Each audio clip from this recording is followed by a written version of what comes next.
for a reality television show, and I got really into it, and I mapped it all out, you know, and I wrote the plot and the whole lot, and then I went around to the to the ABC, SBS, all over, all the commercial stations, Fox. Then I went overseas.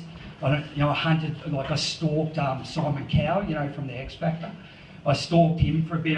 There was an intervention order, but that's another story. And then I went to America and I tried to pitch it, and everyone, they just went, "No, fuck off, Pete, with your idea. Fuck off with your stupid idea. No one would believe that. That wouldn't work, you know." So, and what the idea was, right? I was going to get an orangutan, and I was going to train it to run for the US presidential election.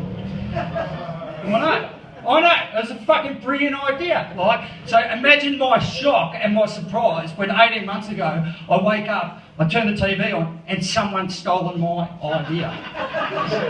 I had the plot, everything. They've stolen the whole lot. Like, I had a particular orangutan in mind. We'd auditioned a couple. This one had small hands.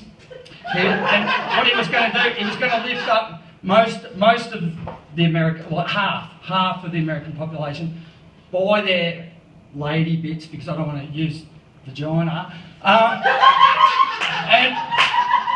then they were going to lift them up high enough so that they could build this imaginary wall and put the last bricks on the wall, and the wall was going to be financed by Mexican drug lords out of the profits of America's own addiction to cocaine. Fucking brilliant. Nothing. I didn't get anything. I didn't get nothing. So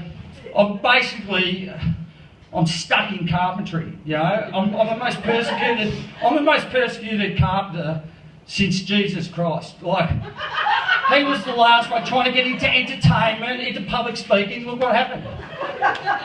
Well, look at me now. Like, I feel like I'm on the fucking cross here. So I'm not, you know. So, like, as much as I hated their idea, right?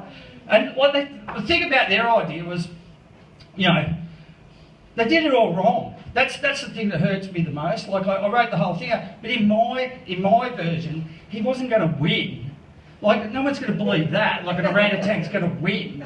No, in my version, he gets like monkey eggs, and then at the end there's this bit with Tom Hanks, and then like the music from the Titanic goes, and then he dies, and he becomes like an icon for the LGBTQ and O community. And a lot of people are going for O for orangutan. And a lot of people think, oh, that's not politically correct.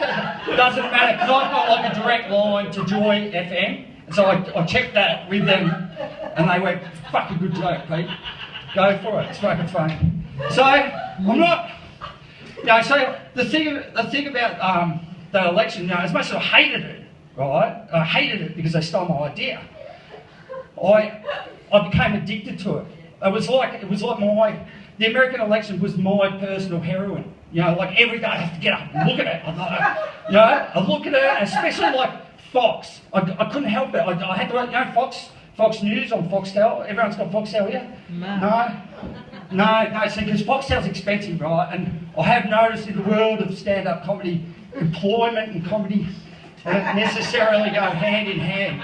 But anyway, like, so I became so addicted to, especially in the Fox News, and it was like, I'd watch it, I listened to Hannity and all of them, and I actually started to get some money back, right? Because I watched so much of the US election, and in particular Fox News, that my IQ levels changed, and now I can claim benefits from Centrelink for being mentally retarded. I know. It's a fucking win-win. And but that's not the only reason I have. It's not the only reason I have Foxtel, right? Because there's two other reasons I have Foxtel. One is I'm a Collingwood supporter, right? And this way I get a direct link to my spiritual leader, Eddie Maguire. I can watch it also. And I've got a whole set on Eddie Maguire, but I'm not going to do it because we don't have time. But there's another show that I've found, because since I was doing open mic stand-up comedy, like a lot of people are young, like the audience are normally young, not okay, President Crowley accepted. But like mostly they're like really young, like they're cool and they're young and they're sort of like hanging out.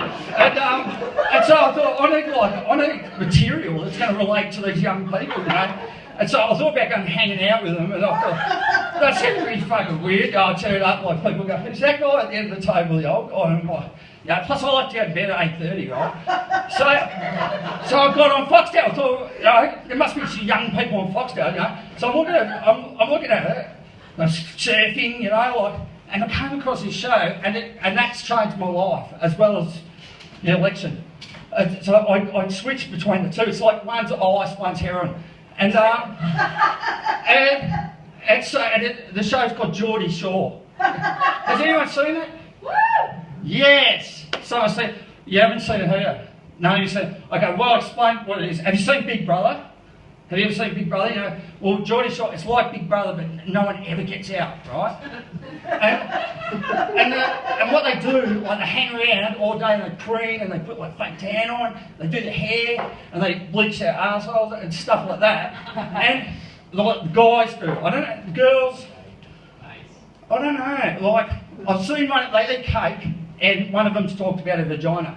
But that's not the main part of the show. The main part's at the end, at night, because what they do, they go and they get mortaled, right? They go mortaled, and that's getting drunk, right? In Aussie, that'd be, we're getting pissed or something. But they're like from Geordie land, and they go, get mortaled, and they go and they get mortaled, and they get so mortaled that, and they get more mortal than anyone's ever got before. And then, I don't know, on a sign, I'm not really sure what the signal is, but they go like this, one goes like that, and another one comes over the top and goes, oh. Yeah, exactly.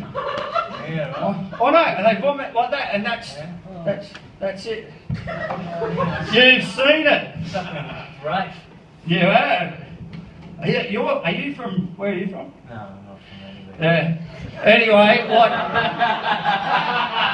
Anyway, if you're interested in all of those things, in the US election, Geordie Shore, all of that, you might also be interested to know that Centrelink's open Monday to Friday, 8:30 to 4:30, but not on public holidays. Thanks.